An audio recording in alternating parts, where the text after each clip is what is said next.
എല്ലാവർക്കും നമസ്കാരം. എൻ്റെ പേര് സുമാ പി മാത്യു. ഞാൻ തൃശൂർ ജില്ലയിലെ Seethi Sahib vocational higher secondary സ്കൂളിലെ കമ്പ്യൂട്ടർ സയൻസ് അധ്യാപികയാണ്.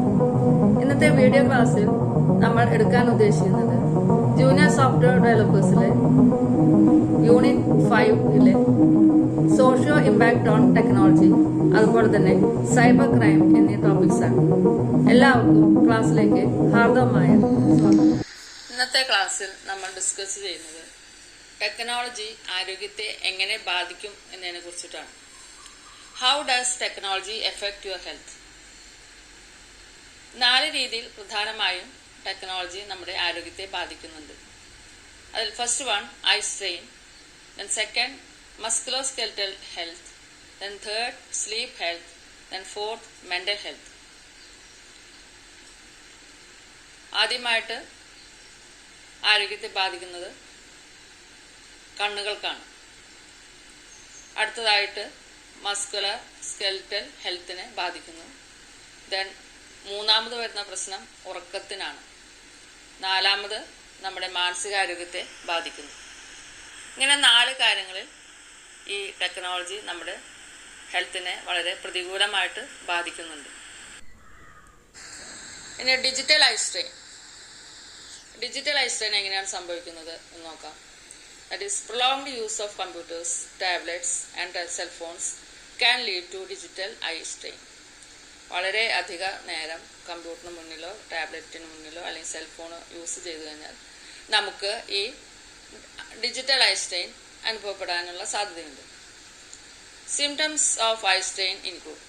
ഇപ്പോൾ ഐ സ്ട്രെയിൻ്റെ സിംറ്റംസ് എന്തൊക്കെയാണെന്ന് നോക്കി കഴിഞ്ഞാൽ നമുക്ക് അറിയാം. ഒന്ന്, ഫസ്റ്റ് ബ്ലേഡ് വിഷൻ, നമുക്ക് കാഴ്ചകൾ കൃത്യമായിട്ട് കാണാനായിട്ടുള്ള ബുദ്ധിമുട്ട്. ദെൻ സെക്കൻഡ് ഡ്രൈ ഐസ്, കണ്ണുകൾക്ക് വരൾച്ച അനുഭവപ്പെടുക. ദെൻ തേർഡ് ഹെഡ് ഏക്സ്, തലവേദന. Then fourth neck and shoulder pain, കഴുത്തിനും ഷോൾഡറിനും അനുഭവപ്പെടുന്ന വേദന. ഇത്രയും സിംറ്റംസാണ് ഡിജിറ്റൽ ഐ സ്ട്രെയിന് പ്രകടമാകുന്നത്. Contributing factors are screen glare, bad lighting and improper viewing distance. ഈ ഐ സ്ട്രെയിന് കാരണമാകുന്ന ഫാക്ടേഴ്സ് എന്ന് പറഞ്ഞു കഴിഞ്ഞാൽ സ്ക്രീൻ ഗ്ലെയർ, അതുപോലെ തന്നെ ബാഡ് ലൈറ്റിംഗ്, പ്രകാശം ശരിയായ രീതിയിലുള്ള പ്രകാശം ഇല്ലാതിരിക്കുക, അതുപോലെ തന്നെ നമ്മൾ ഡിസ്റ്റൻസ്, അതായത് നമ്മൾ കമ്പ്യൂട്ടറായിട്ടോ അല്ലെങ്കിൽ ടാബ്ലറ്റായിട്ടോ സെൽഫോണോ യൂസ് ചെയ്യുമ്പോൾ അതുമായിട്ട് നമ്മളുടെ കണ്ണുകൾക്കുള്ള ഡിസ്റ്റൻസ് അല്ലെങ്കിൽ നമ്മൾ ഇരിക്കുന്ന ആ ഡിസ്റ്റൻസ് എല്ലാം ഇതിനെ ബാധിക്കുന്ന കാര്യങ്ങളാണ്. അടുത്തതായി വരുന്ന പ്രശ്നമാണ് musculoskeletal problems. Musculoskeletal problems. When you use a smartphone, the chances are that you are holding your head in an unnatural forward-leaning position. This position puts a lot of stress on your neck, shoulders, and spine. A small 2017 study, trusted source, found a clear association between self-reported addiction to smartphone use and neck problems. An earlier study found that among teens, neck shoulder pain and low back pain rose during the 1990s at the same time that the use of information communication technology was increasing. Overuse of technology can also lead to repetitive strain injuries of the fingers, thumbs and wrist. ഇപ്പോൾ നിങ്ങളൊരു smart phone കുറേ അധികം സമയം ഉപയോഗിച്ചുകൊണ്ടിരിക്കുകയാണെങ്കിൽ നിങ്ങളുടെ തലയുടെ position മുന്നിലേക്ക് ആഞ്ഞിരിക്കുന്ന സ്ഥിതിയിലായിരിക്കും നിങ്ങളുടെ തല വയ്ക്കുന്നത്. ഈ പൊസിഷൻ നിങ്ങളുടെ കഴുത്തിനും ഷോൾഡറിനും അതുപോലെ തന്നെ നിങ്ങളുടെ സ്പൈനൽ കോഡിനും വളരെയധികം സ്ട്രെസ് കൊടുക്കുന്നതാണ്. നമ്മൾ ഫോൺ ചെയ്യുന്ന സമയത്ത് നമ്മളുടെ തല എപ്പോഴും കുറച്ച് മുന്നിലേക്ക് ആഞ്ഞായിരിക്കും ഇരിക്കുന്നത്. നിങ്ങൾ ശ്രദ്ധിച്ചു നോക്കിയാൽ മനസ്സിലാക്കാൻ പറ്റും. നിങ്ങൾ സ്മാർട്ട് ഫോൺ ചെയ്യുന്ന സമയത്ത് തല എപ്പോഴും മുന്നിലേക്ക് ലീനിങ് പൊസിഷനിൽ ആയിരിക്കും. ഈ പൊസിഷൻ എന്ന് പറയുന്നത് നിങ്ങളുടെ കഴുത്ത്, ഷോൾഡർ, അതുപോലെ നിങ്ങളുടെ സ്പൈനൽ കോഡിനും വളരെയധികം സമ്മർദ്ദം ചെലുത്തുന്ന രീതിയിലുള്ള ഒരു പൊസിഷനാണ്. അതുകൊണ്ട് തന്നെ ഈ പൊസിഷനിൽ വളരെയധികം സമയം സ്മാർട്ട് ഫോൺ യൂസ് ചെയ്തു കഴിഞ്ഞാൽ നിങ്ങളുടെ കഴുത്തിനും ഷോൾഡറിനും സ്പൈനൽ കോഡിനും വളരെയധികം വേദന അനുഭവപ്പെടാനുള്ള സാധ്യത കൂടുതലാണ്. സ്മാർട്ട് ഫോൺ അഡിക്റ്റ് ആയിട്ടുള്ള എല്ലാവർക്കും പൊതുവെ കാണുന്ന ഒരു പ്രോബ്ലമാണ് കഴുത്തിനുള്ളത്. ഇൻഫോർമേഷൻ ആൻഡ് കമ്മ്യൂണിക്കേഷൻ ടെക്നോളജി വർദ്ധിച്ചു വരുന്ന അതേ തോതിൽ തന്നെ കുട്ടികളിലുള്ള കഴുത്തിലും ഷോൾഡറിലുമുള്ള പെയിൻ, ബാക്ക് പെയിൻ വളരെയധികം കൂടിയിട്ടുണ്ട്. ഇനി അതുകൂടാതെ തന്നെ ഇൻഫോർമേഷൻ ടെക്നോളജി അല്ലെങ്കിൽ സ്മാർട്ട് ഫോൺ യൂസ് ചെയ്യുന്നതിൻ്റെ ഫലമായിട്ട് കുട്ടികളിലെ വിരലുകളിലും തംസ് അതുപോലെ റിസ്റ്റിലും അടിക്കടി ഉണ്ടാകുന്ന ഇഞ്ചുറീസ് കൂടിയിട്ടുണ്ട്. ഇനി if you are feeling the pain of technology, you can take the following steps to reduce these issues. Take frequent breaks to stretch. Create an ergonomic workspace. Maintain proper posture while using your devices. If pain persists, see a doctor. നിങ്ങൾക്ക് technology കൊണ്ടുണ്ടാകുന്ന വേദന അല്ലെങ്കിൽ technology കൂടുതലായിട്ട് ഉപയോഗിക്കുന്നത് കൊണ്ടുള്ള വേദനകളാണ്. ഇത് കുറയ്ക്കുന്നതിന് വേണ്ടി നമുക്ക് ഇടയ്ക്കിടെ സ്ട്രെച്ച് ചെയ്യാം. അതുപോലെ കുറച്ച് എർഗണോമിക് വർക്ക് സ്പേസ് ക്രിയേറ്റ് ചെയ്യാം. എർഗണോമിക് വർക്ക് സ്പേസ് എന്ന് പറഞ്ഞാൽ നമ്മളിരിക്കുന്ന ചെയറിൻ്റെ ഹൈറ്റ് കറക്റ്റായിരിക്കണം. അതുപോലെ തന്നെ എക്യുപ്മെൻറ്റ്സുകൾക്ക് ഇടയിലുള്ള സ്പേസ് കറക്റ്റായിരിക്കണം. നമ്മൾ ഇരിക്കുന്ന പൊസിഷൻ കറക്റ്റായിരിക്കണം. അതുപോലെ നമ്മൾ ഉപയോഗിക്കുന്ന ഡിവൈസസ് എല്ലാം പ്രോപ്പറായിട്ടുള്ള പോസിൽ ഇരുന്നുകൊണ്ട് ഉപയോഗിക്കാൻ ശ്രമിക്കണം. ഇതിനപ്പുറവും വേദന അനുഭവപ്പെടുകയാണെങ്കിൽ ഒരു ഡോക്ടറെ പോയിട്ട് കൺസൾട്ട് ചെയ്യണം. Emotional problems. അടുത്തതായിട്ട് നേരിടുന്ന പ്രശ്നം എന്ന് പറയുന്നത് ഇമോഷണൽ പ്രോബ്ലംസ് ആണ്. വൈകാരികമായി വരുന്ന പ്രശ്നമാണ് നാലാമത്തേത്. Emotional problems. Using social media can make you feel more connected to the world, but comparing yourself to others can leave you feeling inadequate or left out. Social media ഉപയോഗിക്കുന്നത് കൊണ്ട് നമുക്ക് outside വേൾഡായി വളരെയധികം connected ആണ് എന്ന് ഉള്ള feeling ഉണ്ടാകാം. പക്ഷേ അതേസമയം തന്നെ നമ്മൾ മറ്റുള്ളവരുമായി കമ്പയർ ചെയ്ത് നോക്കുന്ന സമയത്ത് നമുക്ക് ഒരു ഇന്നാഡിക്വേറ്റായി തോന്നാം. A recent study looked at the social media use of more than 1,700 people between the ages of 19 and 32. The researchers found that those with high social media use felt more socially isolated than those who spend less time on social media. കഴിഞ്ഞ കാലങ്ങളിൽ നടത്തിയ ഒരു social media സർവേയുടെ അടിസ്ഥാനത്തിൽ 19നും 32നും വയസ്സിനിടയിലുള്ള 1700ഓളം പേരെ അവർ നിരീക്ഷിച്ചു. Social media contacts കൂടുതൽ ഉള്ളവർ സോഷ്യൽ മീഡിയയിൽ അധികം സമയം ചെലവഴിക്കാത്തവരെക്കാൾ വളരെയധികം സോഷ്യലി ഐസൊലേറ്റഡ് ആയി കാണുന്നു. The researchers said that there might be an association between problematic internet use and depression, substance use, and aggressive behavior. They also noted that high school boys, who according to the researchers tend to be heavier users of the internet, may be less aware of these problems. Researchers പറയുന്നത് ഇങ്ങനെയാണ്: internet യൂസും അതുമൂലം ഉണ്ടാകുന്ന depression, substance use, aggressive behaviour ഇതെല്ലാം associated ആണെന്നാണ്. ഹൈസ്കൂളിൽ പഠിക്കുന്ന കുട്ടികൾ internet use കൊണ്ട് ഉണ്ടാകുന്ന ഇത്തരം പ്രശ്നങ്ങളെക്കുറിച്ച് വേണ്ടത്ര ബോധവാന്മാരല്ല. സോഷ്യൽ മീഡിയ കൊണ്ട് ഡിപ്രഷൻ, ആങ്സൈറ്റി ഇത്തരം മാനസികാരോഗ്യ പ്രശ്നങ്ങൾ ഉണ്ടാകാനുള്ള സാധ്യത കൂടുതലാണ്. A 2016 systematic review trusted source produced mixed findings on the relationship that social networks have with the depression and anxiety. The evidence suggests that social network use correlates with mental illness and well-being. More research is necessary to make conclusions on cause and effect. If social media use make you feel anxious or depressed, try cutting back to see if doing so makes a difference. Social network use മാനസികാരോഗ്യ പ്രശ്നങ്ങൾക്കും അതുപോലെ തന്നെ ആരോഗ്യത്തിനും bad impact ആണ് ചെലുത്തുന്നത്. കൂടുതൽ പഠനങ്ങൾ ഇതിന് അനിവാര്യമാണ്. സോഷ്യൽ മീഡിയ അധികം യൂസ് ചെയ്യുന്നത് കൊണ്ട് നിങ്ങൾ ഡിപ്രസ് ആയി തോന്നുകയാണെങ്കിൽ അല്ലെങ്കിൽ മാനസികമായി എന്തെങ്കിലും മാനസികാരോഗ്യ പ്രശ്നങ്ങൾ നേടുന്നു എന്ന് തോന്നുമെങ്കിൽ സോഷ്യൽ മീഡിയ കോണ്ടാക്ട്സ് കട്ട് ചെയ്യുന്നതായിരിക്കും ഉചിതം. കട്ട് ചെയ്തതിന് ശേഷം നിങ്ങൾക്ക് മാനസികാരോഗ്യത്തിന് എന്തെങ്കിലും മാറ്റങ്ങൾ വരുന്നുണ്ടോ, എന്തെങ്കിലും വ്യത്യാസം കാണുന്നുണ്ടോ എന്ന് ചെക്ക് ചെയ്യണം.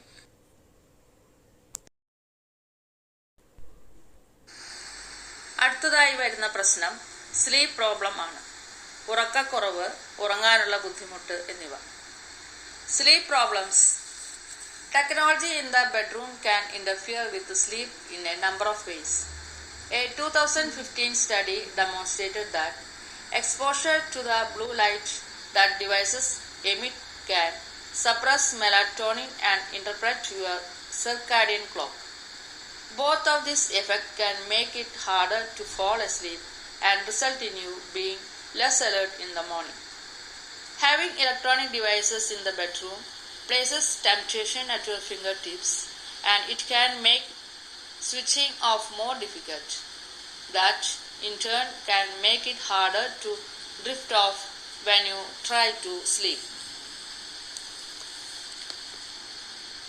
ബെഡ്റൂമിൽ ടെക്നോളജി ഉപയോഗിക്കുന്നത് നമ്മുടെ ഉറക്കത്തിനെ പല രീതിയിൽ ബാധിക്കുന്നുണ്ട്. ഉറങ്ങാൻ ബുദ്ധിമുട്ട്, ഉറക്കം കഴിഞ്ഞ് രാവിലെ അലർട്ടായി എഴുന്നേൽക്കാനുള്ള ബുദ്ധിമുട്ട്, ഉന്മേഷക്കുറവ്, ഇതെല്ലാം ടെക്നോളജി അധികമായി യൂസ് ചെയ്യുന്നതിൻ്റെ ഫലമായി ഉണ്ടാകുന്നതാണ്. അതുപോലെ ഇലക്ട്രോണിക് ഡിവൈസസിൽ നിന്നും പുറപ്പെടുന്ന ബ്ലൂ റേസ് മെലാറ്റോണിൻ എന്ന് പറയുന്ന ഒരു ഹോർമോണിനെ നമ്മുടെ ശരീരത്തിൽ സപ്രസ് ചെയ്യുന്നു. മെലാറ്റോണിൻ എന്ന് പറയുന്നത് നമ്മുടെ സ്ലീപ്പ് വേക്ക് സൈക്കിൾ അല്ലെങ്കിൽ നമ്മുടെ ഉറക്കത്തിനെയും ഉറങ്ങി എഴുന്നേൽക്കുന്നതിനെയും കൺട്രോൾ ചെയ്യുന്ന ഒരു ഹോർമോണാണ്. അത് സപ്രസ് ചെയ്യപ്പെടുമ്പോൾ അത് നമ്മുടെ ഉറക്കക്കുറവിന് കാരണമാകുന്നു. ബെഡ്റൂമിൽ ഇലക്ട്രോണിക് ഡിവൈസസ് എന്തെങ്കിലും ഉപയോഗിക്കുന്നുണ്ടെങ്കിൽ നമുക്ക് അത് സ്വിച്ച് ഓഫ് ചെയ്യാൻ ഒരു ബുദ്ധിമുട്ട് തോന്നിക്കാം. തൽഫലമായി അത് നമ്മുടെ ഉറക്കത്തിനെ വളരെ പ്രതികൂലമായി ബാധിക്കാനുള്ള സാധ്യത കൂടുതലാണ്.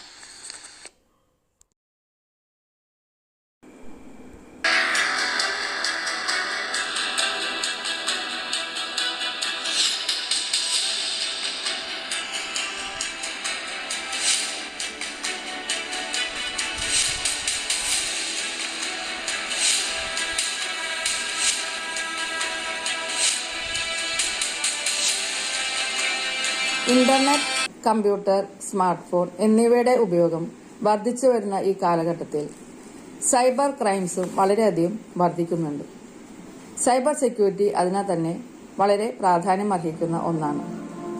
സൈബർ ക്രൈംസിൽ അകപ്പെടാതിരിക്കാൻ സൈബർ ക്രൈംസ് എന്താണെന്നും വിവിധ തരം സൈബർ ക്രൈംസ് ഏതൊക്കെയാണെന്നും അറിഞ്ഞിരിക്കുന്നത് അതിനാൽ തന്നെ വളരെ പ്രാധാന്യം അർഹിക്കുന്നതാണ്. Cyber security. Cyber security is the protection of information systems from theft or damage to the hardware, the software, and to the information on them, as well as from disruption or misdirection of the service duty provided. Governments, military, corporations, financial institutions, hospitals, and other business collect, process, and store a great deal of confidential information on computers and transmit that data across networks to other computers. With a growing volume of cyber attacks, ongoing attention is required to protect sensitive business and personal information as well as safeguard national security. Cyber security എന്ന് പറയുന്നത് computer hardware and സോഫ്റ്റ്വെയറിനും വരാവുന്ന മോഷണങ്ങൾക്കും നാശനഷ്ടങ്ങൾക്കും അതുപോലെ അത് തെറ്റായ രീതിയിൽ ഉപയോഗിക്കുന്നതിൽ നിന്നും ഉള്ള ഒരു സംരക്ഷണത്തിനെയാണ്. Governments, military, corporations, financial institutions, hospitals, അതുപോലെ തന്നെ ബിസിനസ് സ്ഥാപനങ്ങൾ വളരെയധികം രഹസ്യ വിവരങ്ങൾ കമ്പ്യൂട്ടറിൽ സൂക്ഷിക്കുകയും അത് മറ്റ് കമ്പ്യൂട്ടറുകളിലേക്ക് അയക്കുകയും ചെയ്യുന്നത് കമ്പ്യൂട്ടർ നെറ്റ്വർക്ക് ഉപയോഗിച്ചുകൊണ്ടാണ്. സൈബർ ആക്രമണങ്ങൾ വർദ്ധിച്ചു വരുന്ന സാഹചര്യത്തിൽ വളരെ സെൻസിറ്റീവ് ആയിട്ടുള്ളതും രഹസ്യമായിട്ടുള്ളതും ആയ ബിസിനസ് വിവരങ്ങൾ, പേഴ്സണൽ ആയിട്ടുള്ളതുമായ വിവരങ്ങൾ വളരെ ശ്രദ്ധിച്ച് കമ്പ്യൂട്ടറിൽ സൂക്ഷിച്ചു വെക്കേണ്ടതാണ്. അടുത്തത് cyber crime. Cyber crime is crime that involves a computer and a network. In some cases, the computer may have been used in order to commit the crime, and in other cases, the computer may have been the target of the crime. Cyber crime എന്ന് പറയുന്നത് കമ്പ്യൂട്ടറും നെറ്റ്വർക്കും ഉൾപ്പെടുന്നതാണ്. ചില സാഹചര്യത്തിൽ cyber ആക്രമണത്തിന് computer ഉപയോഗിക്കുന്നുവെങ്കിൽ ചില സമയം കമ്പ്യൂട്ടർ സൈബർ ആക്രമണത്തിന്റെ ഒരു ടാർഗറ്റ് ആയിരിക്കും. Types of cyber crime. Common cyber crimes are as follows. Child abuse or exploitation. It involves the use of computer networks to create, distribute or access materials that sexually exploit underage children. Child abuse എന്ന് പറയുന്നത് കുട്ടികളെ sexually exploit ചെയ്യുന്നതിന് വേണ്ടി materials ഉണ്ടാക്കുന്നതിനും അത് distribute ചെയ്യുന്നതിനും ആയി computer network ഉപയോഗിക്കുന്നതിനെയാണ്. രണ്ടാമത് വരുന്ന ടൈപ്പാണ് computer intrusion or hacking. A hacker is an unauthorized user who attempts to or gain access to an information system. It is an attack into the privacy of data. ഒരു hacker എന്ന് പറയുന്നത് ഒരു private ഡാറ്റയോ information സിസ്റ്റത്തിനെയോ access ചെയ്യാൻ ശ്രമിക്കുന്ന ഒരു unauthorised യൂസറിനെ ആണ്. മൂന്നാമത് വരുന്നത് cracking. It is a dreadful feeling to know that a stranger has broken into user computer systems without users' knowledge and consent and has tampered with precious confidential data and information. Cracker are differ with hacker because hacker are hired by companies to audit network security or test software, but cracker do same work for their own profit or to harm others. Cracking എന്ന് പറയുന്നത് ഒരു അപരിചിതൻ യൂസറുടെ അനുമതിയില്ലാതെ computer system ഭേദിച്ച് അതിനുള്ളിലെ ഡാറ്റയും രഹസ്യ വിവരങ്ങളും ചോർത്തിയെടുക്കുന്നതിനെയാണ്. ക്രാക്കേഴ്സും ഹാക്കേഴ്സും തമ്മിലുള്ള വ്യത്യാസം എന്ന് പറയുന്നത് ഹാക്കേഴ്സിനെ കമ്പനി അവരുടെ നെറ്റ്വർക്ക് സെക്യൂരിറ്റിയും സോഫ്റ്റ്വെയറും ടെസ്റ്റ് ചെയ്യുന്നതിന് വേണ്ടി ഹയർ ചെയ്യുന്നതാണ്. എന്നാൽ ക്രാക്കേഴ്സ് അതേ കാര്യം സ്വന്തം ലാഭത്തിനും മറ്റുള്ളവരെ നശിപ്പിക്കുന്നതിനും ആണ് ഉപയോഗിക്കുന്നത്. അടുത്തതായി credit card fraud or carding. It means false ATM cards, that is debit and credit cards used by criminals for their monetary benefits through withdrawing money from the victim's bank account. Credit card fraud എന്ന് പറഞ്ഞാൽ സാമ്പത്തിക ലാഭത്തിനു വേണ്ടി ഇരയുടെ bank അക്കൗണ്ടിൽ നിന്നും പൈസ പിൻവലിക്കുന്നതിന് credit debit card ഉപയോഗിക്കുന്നതിനെ ആണ്. അടുത്തത് email or SMS spoofing. A spoofed email or SMS may be said to be one which misrepresents its origin. It shows its origin to be different from which actually it originates. Here, an offender steals identity of another in the form of email address, mobile phone number, etc. and send message via internet.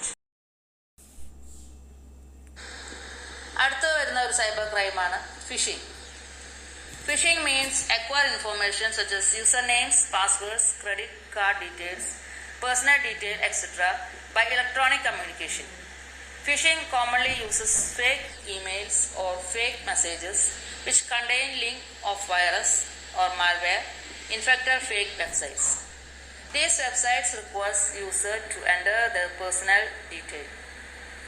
Phishing എന്ന് പറഞ്ഞാൽ user name, password, credit card details, personal details എന്നീ informations electronic communication വഴി acquire ചെയ്യുന്നതിനെയാണ്. ഫിഷിങ്ങിൽ സാധാരണയായി ഉപയോഗിക്കുന്നത് malware infected websites link അല്ലെങ്കിൽ ഏതെങ്കിലും വൈറസിൻ്റെ link അടങ്ങിയിരിക്കുന്ന മെസ്സേജസ് അല്ലെങ്കിൽ ഇമെയിൽ ആയിരിക്കും. അടുത്തതായിട്ട് സോഫ്റ്റ്വെയർ പൈറസിയാണ്. It is an illegal reproduction and distribution of software for business or personal use. This is considered to be a type of copyright and a violation of license agreement.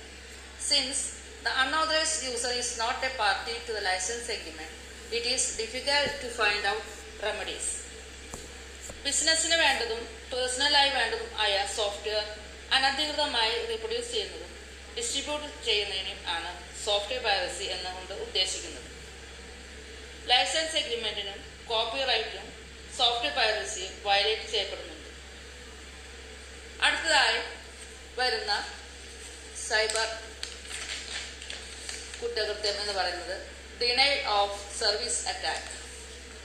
Denial of service referred the act by which a user of any website or service denied to the use of service of the website. ഏതെങ്കിലും website access ചെയ്യുന്നതിനോ ഒരു service avail ചെയ്യുന്നതിനോ ഒരു യൂസറിനെ നിഷേധിക്കുന്നതിനെയാണ് denial of service attack എന്നുകൊണ്ട് ഉദ്ദേശിക്കുന്നത്. അടുത്തായി വരുന്ന ഒരു സൈബർ കുറ്റകൃത്യമാണ് child pornography, which includes the creation, distribution or accessing of materials that sexually exploit underage children. കുട്ടികളെ സെക്ഷലി എക്സ്പ്ലോയിറ്റ് ചെയ്യുന്നതിന് വേണ്ട മെറ്റീരിയൽസ് നിർമ്മിക്കുന്നതിനും ഡിസ്ട്രിബ്യൂട്ട് ചെയ്യുന്നതിനും കമ്പ്യൂട്ടർ നെറ്റ്വർക്ക് ഉപയോഗിക്കുന്നതിനെയാണ് ചൈൽഡ് പോർണോഗ്രാഫി എന്നുകൊണ്ട് ഉദ്ദേശിക്കുന്നത്. ഇനി ഈ സൈബർ കുറ്റകൃത്യങ്ങൾ എല്ലാം തടയുന്നതിനും അതിന് വേണ്ട ഒരു നിയമം നടപ്പിലാക്കിയിട്ടുണ്ട്. അതിന് പറയുന്നതാണ് information technology act. The information technology act 2000, also known as ITA 2000 or IT Act, is an act of the Indian Parliament notified on 17 October 2000. It is the primary law in India dealing with cybercrime and electronic commerce. The Information Technology Act 2000 was amended in 2008. Information technology act അഥവാ ITA 2000 അല്ലെങ്കിൽ IT act, ഇത് cyber കുറ്റകൃത്യങ്ങൾ തടയുന്നതിന് വേണ്ടി ഇന്ത്യയിൽ ആദ്യമായി നിർമ്മിച്ച law ആണ്. IT ആക്ട് 2000 അമെൻഡ് ചെയ്തത് 2008 ആണ്. എന്താണ് ഇന്റലക്ച്വൽ പ്രോപ്പർട്ടി എന്ന് നോക്കാം. What is intellectual property? Intellectual property refers to any intellectual creation such as literary works, artistic works, inventions, designs, symbols, names, images, computer code, etc.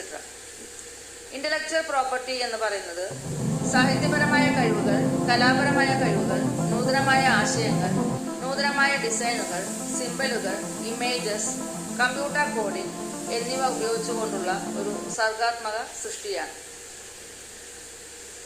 Intellectual property law exists in order to protect the creators and covers areas of copyright, trademark law and patents. Intellectual property law നിലകൊള്ളുന്നത് intellectual property ക്രിയേറ്റേഴ്സിനെ സംരക്ഷിക്കുന്നതിനും അവരുടെ copyright, trademark law and patents സംരക്ഷിക്കും വേണ്ടിയാണ്. Thus, intellectual property is an umbrella term encompassing both copyright and industrial property such as trademark, patents and inventions. What is industrial property? Industrial property is a form of intellectual property that includes inventions, patents, trademarks, industrial designs and geographical indications of source. That is, products that are closely identified with their geographical places of origin. Industrial property എന്ന് പറയുന്നത് intellectual പ്രോപ്പർട്ടിയുടെ തന്നെ ഒരു ഫോമാണ്. അതിൽ പുതിയ കണ്ടുപിടുത്തങ്ങൾ, patents, trademarks, industrial designs, ഓരോ പ്രദേശത്തിനും ഒതുങ്ങുന്ന രീതിയിലുള്ള പ്രോഡക്ട്സ് എല്ലാം ഉൾക്കൊള്ളുന്നു. ഇനി what is A carbon footprint? A carbon footprint is the total amount of green house gases including carbon dioxide and methane that are generated by our actions. The average carbon footprint for a person in the United States is 16 tons. one of the highest rates in the world.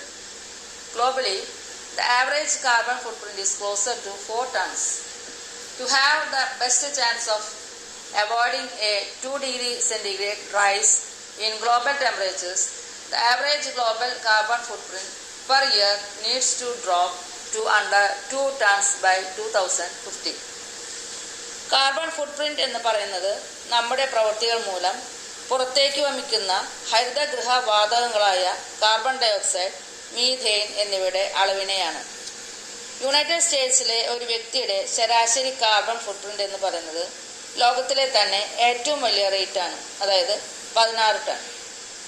ആഗോളതലത്തിൽ നോക്കുകയാണെങ്കിൽ ഒരു ശരാശരി carbon footprint 4 ടണ്ണിനടുത്ത് വരും. ആഗോള താപനം മൂലം അന്തരീക്ഷത്തിലെ ഊഷ്മാവ് 2 ഡിഗ്രി ഉയരുന്നതിനെ തടയുന്നതിന് ഒരു വർഷത്തെ ആഗോള carbon footprint 2 ടണ്ണായി പരിമിതപ്പെടുത്തേണ്ടതാണ്. What is data privacy? Varonis defines data privacy as a type of information security that deals with the proper handling of data. On its most basic level, data privacy is a consumer's understanding of their rights as to how their personal information is collected, used, stored and shared. The use of personal information must be explained to consumers in a simple and transparent manner. എന്താണ് data privacy? Data privacy നിർവചിച്ചിരിക്കുന്നത് data ശരിയായ രീതിയിൽ കൈകാര്യം ചെയ്യുന്ന ഒരു തരം information സെക്യൂരിറ്റിയാണ്.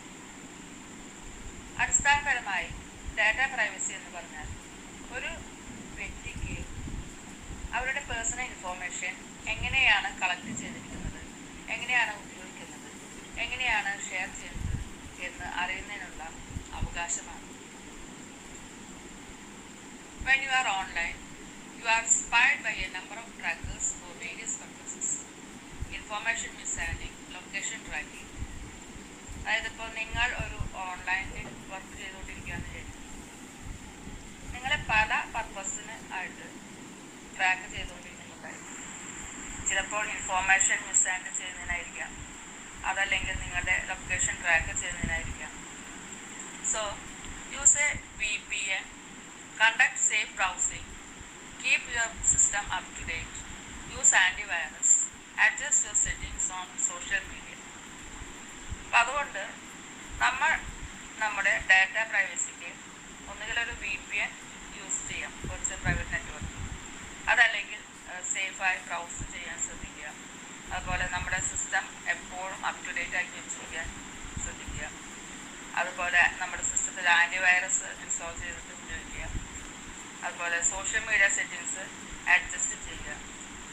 ഇത്തരം കാര്യങ്ങൾ ചെയ്ത് നമുക്ക് നമ്മുടെ ഡാറ്റ സുരക്ഷിതമായിട്ട് എടുത്ത് വയ്ക്കാൻ ശ്രദ്ധിക്കാം. Protecting your company from a cyber security attack. Companies are making it a priority to protect their organizations from data breaches by offering data security training. Small business can also help prevent data breaches by keeping data safe. ഇനിയിപ്പോൾ നമ്മുടെ personal ഡാറ്റയുടെ കാര്യമാണ് ഇതുവരെ പറഞ്ഞത്. Suppose you are working in A company. നിങ്ങളൊരു കമ്പനിയിൽ work ചെയ്യുന്ന ഒരു എംപ്ലോയി ആണെന്ന് സങ്കല്പിക്കുക.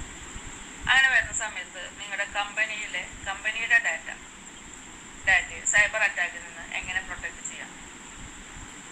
അപ്പോൾ അതിന് പല കാര്യങ്ങൾ നമുക്ക് അഡോപ്റ്റ് ചെയ്യാം. ഒന്ന്, പാസ്വേഡ് പ്രൊട്ടക്ഷൻ പ്രോഗ്രാം. അതായത് to stay protected, small business and their employees should use strong passwords for every site access only a daily basis. Also, passwords should never be shared between employees or written down where others can see it. ഒന്ന്, നിങ്ങൾക്ക് data security training offer ചെയ്യാം. രണ്ടാമതായിട്ട് നമുക്ക് data സേഫായി സൂക്ഷിക്കാനായിട്ട് daily access ചെയ്യുന്ന വെബ്സൈറ്റിൻ്റെ password strong ആക്കി വെക്കുക. അതുപോലെ password മറ്റ് എംപ്ലോയീസ് കൈമാറുകയോ അല്ലെങ്കിൽ കാണുന്ന രീതിയിൽ എഴുതി ചെയ്യാതിരിക്കുക. ഇനി അടുത്തതായിട്ട് update security software. Companies should utilize firewalls, antivirus software, and anti-spyware programs to help ensure sensitive data cannot be easily accessed. മൂന്നാമതായി നമുക്ക് ചെയ്യാവുന്ന കാര്യം നമ്മുടെ സിസ്റ്റത്തിൽ ഫയർവാൾസ്, ആൻറ്റിവൈറസ് സോഫ്റ്റ്വെയർസ്, ആൻറ്റിസ്പൈവേഴ്സ് ഇതെല്ലാം യൂസ് ചെയ്ത് സെൻസിറ്റീവ് ആയിട്ടുള്ള ഡാറ്റ എളുപ്പത്തിൽ ആക്സസ് ചെയ്യുന്നതിന് നമുക്ക് തടയാം. അടുത്തായിട്ട് വരുന്നത് employee training. All employees should be trained on the importance and methods of data security. Both physical and digital records should be safeguarded at all times, and confidential information about clients, employees, or corporate affairs should always remain secure. അടുത്തായിട്ട് നമുക്ക് ചെയ്യാവുന്ന കാര്യം എല്ലാ എംപ്ലോയീസിനും data സെക്യൂരിറ്റിയുടെ പ്രാധാന്യത്തെക്കുറിച്ചും അതിൻ്റെ വിവിധ മെത്തേഡ്സിനെ കുറിച്ചും training കൊടുക്കുക. ഫിസിക്കലായി കൈവശം വെച്ചിട്ടുള്ളതും ഡിജിറ്റലായി കമ്പ്യൂട്ടറിൽ സൂക്ഷിച്ചിട്ടുള്ളതുമായ റെക്കോർഡ്സ് സുരക്ഷിതമായിട്ട് വെക്കണം. അതുപോലെ എംപ്ലോയീസിൻ്റെ, ക്ലയൻസിൻ്റെയോ അല്ലെങ്കിൽ കമ്പനിയുടെയോ കോൺഫിഡൻഷ്യലായിട്ടുള്ള വിവരങ്ങൾ സുരക്ഷിതമായിട്ട് വെക്കുക. ഇനി അടുത്തായിട്ട് വരുന്ന കാര്യം data എൻക്രിപ്ഷനാണ്. All data, whether personal device, computer or server, should be protected by proper encryption. Computer അല്ലെങ്കിൽ പേഴ്സണൽ ഡിവൈസ്, സെർവർ ഇവയിൽ എല്ലാ ഡാറ്റയും ശരിയായ രീതിയിൽ എൻക്രിപ്റ്റ് ചെയ്ത് സൂക്ഷിച്ച് വയ്ക്കേണ്ടതാണ് അടുത്ത കാര്യം.